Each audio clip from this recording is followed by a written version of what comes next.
My name is Charlie Brinkhurst-Cuff, and the publications that these stories were published in were The Guardian and the Reuters Institute for the Study of Journalism.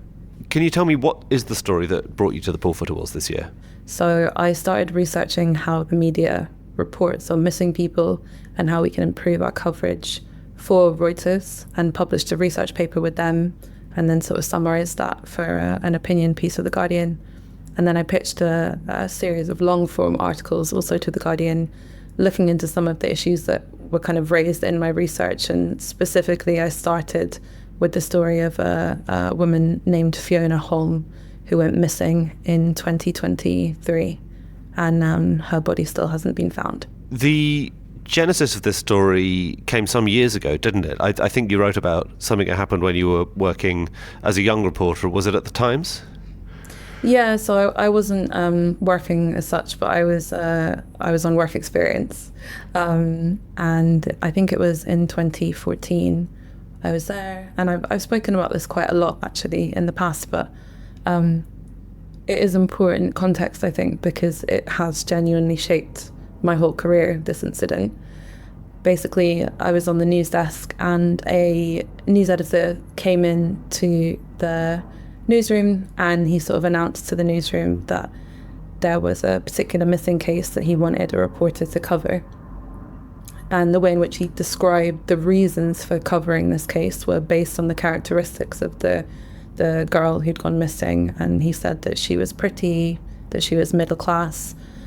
He said that she was creative. And most importantly, he said, our readers are going to love her. I'll always remember that. He was like, our readers are going to love her. It was just shocking because I was sitting there as the only brown person in the room, and hearing him say that they were making coverage decisions based on something that they absolutely shouldn't be based on. And so, yeah, that sort of stayed with me for a long time. And then as I got further in my career, I covered a few other missing cases, and I had a friend or, person in my wider friendship group who also went missing. And so, yeah, it's just an issue that I care about a lot. And the statistics are extraordinary. It's 170,000 people, as you've reported, who go missing in the UK every year. And the public coverage of these cases is, as you've said, really limited and quite heavily filtered through the characteristics of the people who've gone missing and the decisions news editors are making about what they think is going to either sell papers or get viewers. I think it's important when we talk about that 170,000 number that we recognise that most of those people do come home. So, and I think that's kind of one of the issues that we have with the coverage, is that we focus so heavily on the crime aspect of missing cases that we miss the reasons for a lot of these people going missing in the first place. Of that, that large figure, which is horrifically large, let's not downplay it, like that, that many people should not be going missing, but only a tiny percentage of those cases are related to crime in any way. So you have that initial filter, and then within that you have the filter of, the characteristics, the fact that if you are a white woman, for example, you're going to get more coverage than pretty much any other demographic if you have the misfortune of going missing. And I think, again, just to round this up, I think it's very important to say that it's not that, myself or anyone else who's working in this area thinks that there should necessarily be less coverage of some missing cases. It's just about creating equity and also interrogating the type of coverage that all of these cases get, because I think even for the women who are getting a lot of coverage around their cases, that doesn't necessarily mean that it's helping find them or it's helping to interrogate the reasons why they have gone missing also. So can you tell me a little bit about the case of Fiona Holm? Fiona Holm went missing on the 20th of June 2023. She was, by all accounts, an absolutely amazing person. She had children who adored her. She was funny. She was a little bit sassy. I remember her daughter told me that she always put all of the sauces on the chips. Like if she got like a chip shop chips, she would put all these different sauces on them. And her family were just so good at painting a picture of her that felt so vivid and so complex and so whole. And she had a big family as well. So it's I think she was one of something I want to say 9 siblings. There was a lot of them from a Caribbean family. But she had the misfortune of meeting a man called Carl Cooper. And she was sort of dating him, seeing him on and off for about 6 months, I believe, before she went missing. But the really shocking thing about her case is that Carl Cooper had actually been arrested the year prior, in 2022, for the murder of a woman called Naomi Hunt. And she was also a black woman in her 40s, like Fiona was. And she was found, her body was found, very sadly, on Valentine's Day in 2022, I believe. So she'd been stabbed to death. And Naomi had called the police on him on multiple occasions for assault. She alleged that he was stalking her and all this kind of stuff.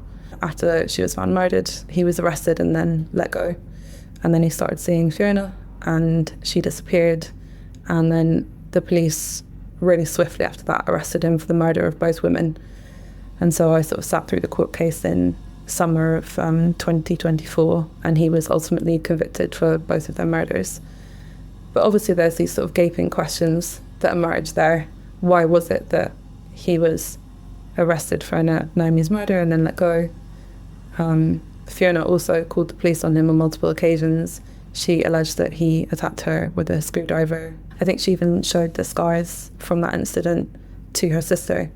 And yet she wasn't protected. And so my story was kind of looking into how the system failed Fiona and just hopefully making the reader sort of question some of their own biases. Can I ask how you perceive the point of missing persons journalism? Because I think it's a really interesting story in the way that you are trying to deal with coverage that hasn't been written in many ways. You're trying to point out gaps and omissions in the way that missing persons journalism is conducted in the UK. What do you see as the purpose of it? That's a really brilliant question, because I think that it serves multiple purposes. I think that what I am doing at the moment is, yeah, you're totally right. It's not just news reporting. It's not just, here's information about a missing person. Where are they? Let's find them. Which I think is what the purpose of a lot of missing person coverage is and should be. But this is hoping to take it a step beyond that. And that's what I think makes it investigative, because it's looking at these failings and it's asking deeper questions about society and about the world. But to answer your original question, I think the point of coverage that most journalists believe is that they are helping to contribute to the search to find this person.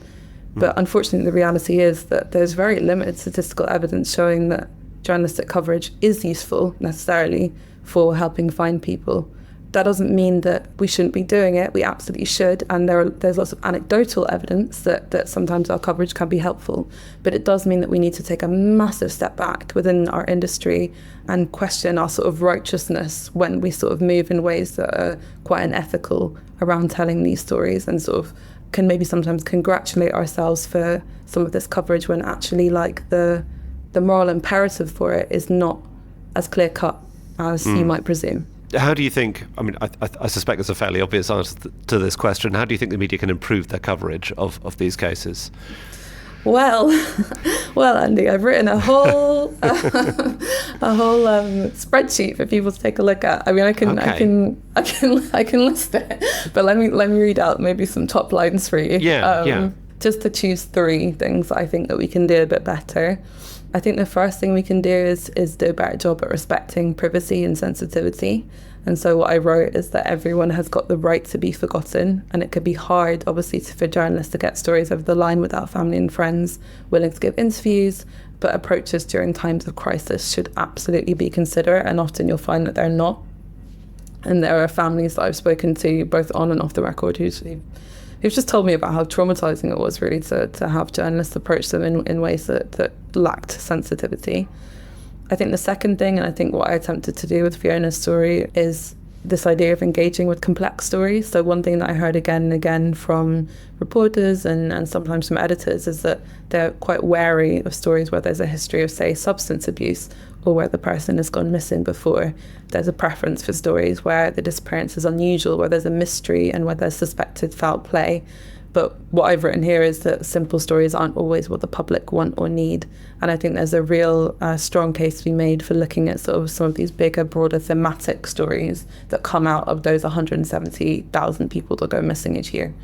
And then the final thing, I think, I guess it's good to mention them, is just highlighting support available to missing people and their loved ones. So obviously there's a really brilliant charity called Missing People, and it's a great resource, and I believe can and should be used similarly to the way that the Samaritans are used for suicide reporting. So missing people, they've got lots of resources available online, and they've also kind of come up with their own guidelines for journalists to use in the newsroom if they have any sort of questions or thoughts about missing people. And they're also very open to having phone calls with us and chatting through stories with us, so that's good as well. We're coming to the end of our time. There's just one more question, which I try and ask at the end of all of these, which is, where does the story go next?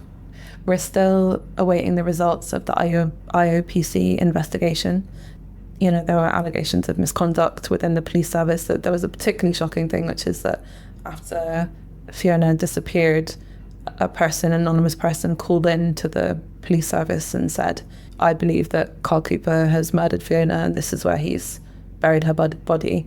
And that phone call was dismissed as a hoax. And so, you know, just repeated failings throughout this case, throughout Fiona's case and throughout Naomi's case. So it'll be really interesting to see what the IOPC has to say, and I'm keeping a sort of close eye on them. And then beyond that, I think in terms of my wider work around missing, it's about data research, it's about interrogating other stories around missing, it's about looking at the social issues that are pervasive around missing, so would that be children in care homes, would that be homelessness? You know, this is part of a much bigger story to do with the disintegration of the social fabric that we live in. And I really want to just keep on investigating these stories and telling them to the very best of my ability. So thank you so much for your time, and congratulations again on your shortlisting. Thank you, Charlie. Thank you so much.